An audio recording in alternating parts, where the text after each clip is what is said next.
কাজী নজরুল ইসলামের একটি চিঠি। আমি মনে করি একজন সাহিত্যিক, কবিতা, গান, গল্প যাই লিখুন না কেন, আমরা যদি কখনো তার চিঠি পড়তে পারি, মানে যে চিঠি সংযোগ স্থাপনের জন্য নয় বা কোনো তেজ বিষয়ের জন্য নয়, তাহলে সেই মানুষটাকে আমরা অনেক গভীরভাবে চিনতে পারি।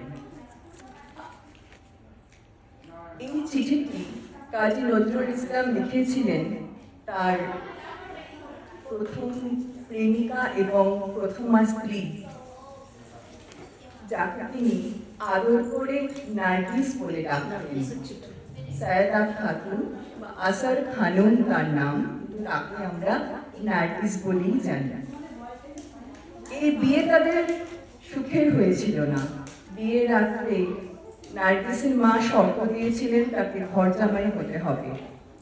সেই শর্ত তিনি মানেননি, বাদানুবাদ হয়েই ছিল এবং তিনি সেই রাত্রে বিবাহ বাসর ত্যাগ করেন। দীর্ঘ 15 বছর তার সাথে তার কোনো সম্পর্ক ছিল না।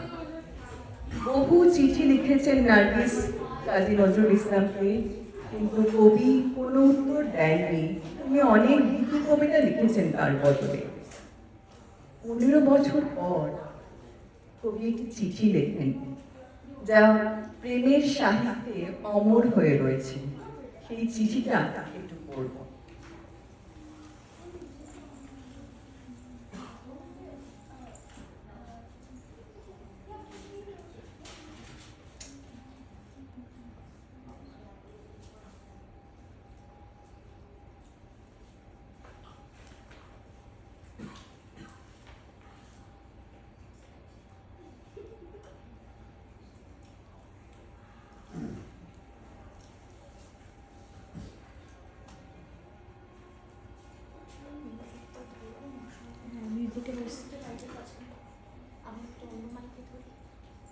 জোরে বাজলে ভালো লাগবে না।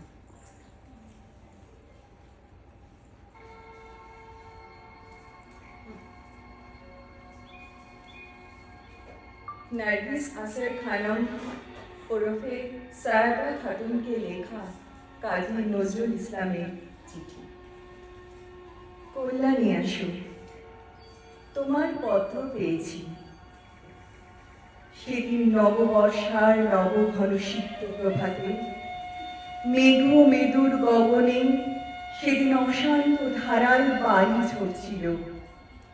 15 বছর আগে এমনি এক আষাঢ়ে এমনি বাড়ি ধারার প্লাবন নেমেছিল, তা তুমি হয়তো স্মরণ করতে পারো। আষাঢ়ের নবমেঘপুঞ্জকে আমার নমস্কার। এই মেঘদূত বিরূপী যক্ষের বাণী বহন করে নিয়ে গিয়েছিলেন কালিদাসের যুগে রেবা নদীর তীরে মালবিকার দেশে তার প্রিয়ার কাছে। এই মেঘপুঞ্জের আশীর্বাণী আমার জীবনে এনে দেয় চরম বেদনার সঞ্চয়। এই আশার আমার কল্পনার স্বর্গলোককে টেনে ভাসিয়ে দিয়েছে বেদনার অনন্ত স্রোতে। যা তোমার অনুযোগের অভিযোগের উত্তর দিই। তুমি বিশ্বাস করো, আমি যা লিখছি তা সত্য। লোকের মুখে শোনা কথা দিয়ে যদি আমার মূর্তির কল্পনা করে থাকো, তাহলে আমার ভুল বুঝবে আর তা মিথ্যা। তোমার উপর আমি কোনো জিজ্ঞাসা পোষণ করি না, এ আমি সকল অন্তর দিয়ে বলছি। আমার অন্তর্যামী জানেন তোমার জন্য আমার হৃদয়ে কি গভীর ক্ষত, কি অসীম বেদনা, কিন্তু সে বেদনার আগুনে আমি পড়েছি। তা দিয়ে তোমায় কোনোদিনও দগ্ধ করতে চাইনি। তুমি এই আগুনের পরশমানিক না দিলে আমি অগ্নিবীণা বাজাতে পারতাম না, আমি ধূমকেতুর বিস্ময় নিয়ে উদিত হতে পারতাম না।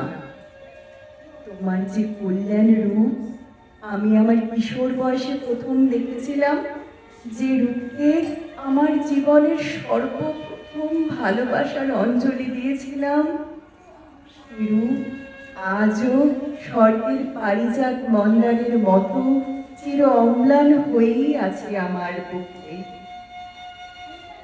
অন্তরের আগুন বাইরের সে ফুলহারকে স্পর্শ করতে পারেনি। তুমি ভুলে যেও না, আমি কবি। আমি আঘাত করলেও ফুল দিয়ে আঘাত করি। অসুন্দর কুৎসিত আঘাত সে সাধনা আমার নয়। আমার আঘাত বর্বরের কাপুরুষের আঘাতের মতো নিষ্ঠুর নয়।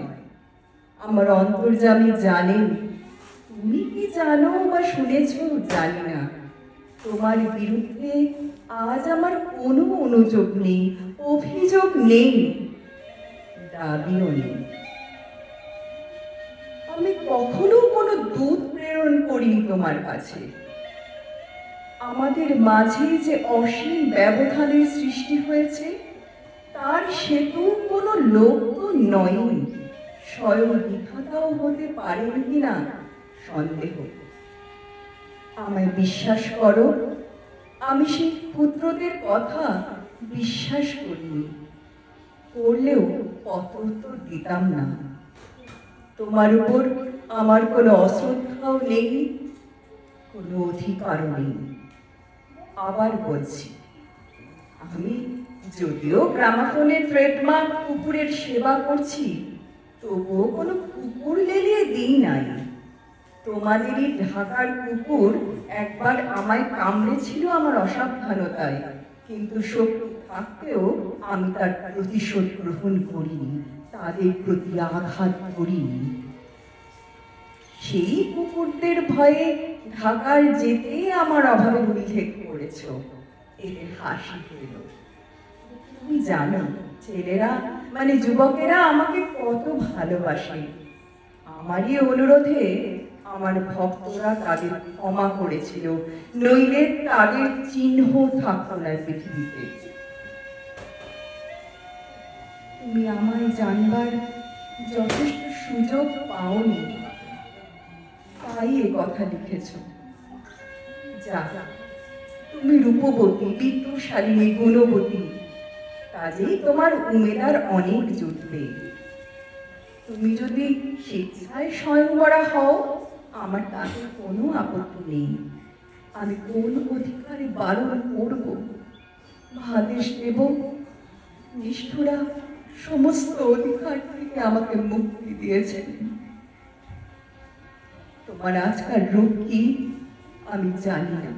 আমি জানি তোমার সেই কিশোরী মূর্তি, যাকে দেবী মূর্তির মতো আমার হৃদয় বেদিতে অনন্ত শ্রদ্ধার সঙ্গে প্রতিষ্ঠা করতে চেয়েছিলাম।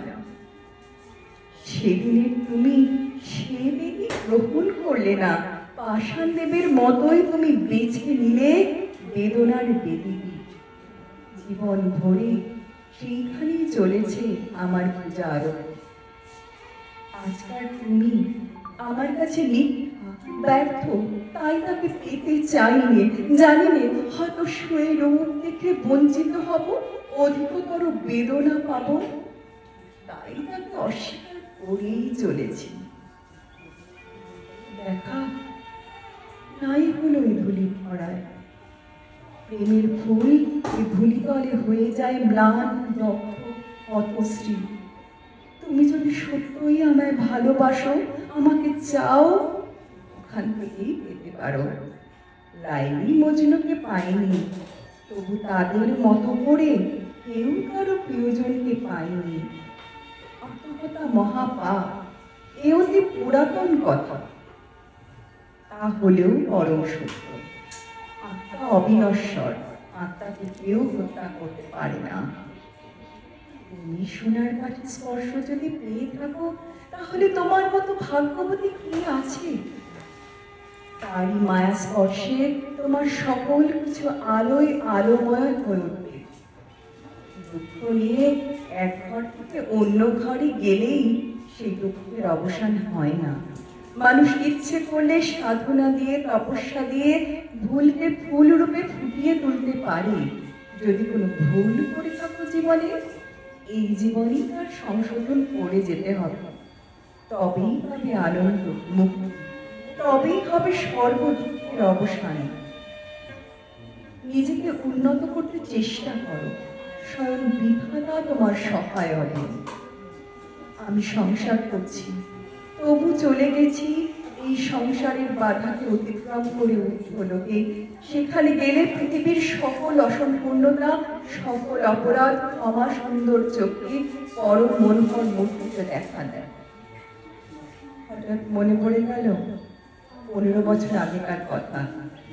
তোমার জ্বর হয়েছিল, বহু সাধনার পর আমার তৃষিত দুটি পর তোমার শুভ্র সুন্দর ললাট স্পর্শ করতে পেরেছিল। তোমার সেই তপ্ত ললাটের স্পর্শ যেন আজ অনুভব করতে পারি। তুমি কি দেখেছিলে? আমার চোখে ছিল জল, হাতে সেবা করার আকুল স্পৃহা, অন্তরে শ্রীবিধাতার চরণে তোমার আরোগ্য লাভের জন্য করুণ বিনতি। মনে হয় যেন কালকার কথা। মহাকাল সেই স্মৃতি মুছে ফেলতে পারলে না। দুর্লভ অকৃতি দুর্দমনীয় প্রেমের জোয়ার হিসেবে এসেছিল। সারা দিন রাত আমার চোখে ঘুম ছিল না। আজ চলেছি জীবনের অস্তমান দিনের শেষ রশ্মি ধরে ভাটার স্রোতে। তোমার ক্ষমতা নেই সে পথকে ফেরানোর, আর চেষ্টা করো না। তোমাকে লেখা এই আমার প্রথম ও শেষ চিঠি হোক। যেখানেই থাকি বিশ্বাস করো আমার অক্ষয় আশীর্বাদ কবচ তোমাকে ঘিরে থাকবে। তুমি সুখী হও, শান্তি পাও, এই প্রার্থনা। আমায় মন্দ বলে বিশ্বাস করো, আমি তত মন্দ নই। এই আমার শেষ কৈফিয়ত। ইতি নিত্য শুভার্থী, নজরুল ইসলাম।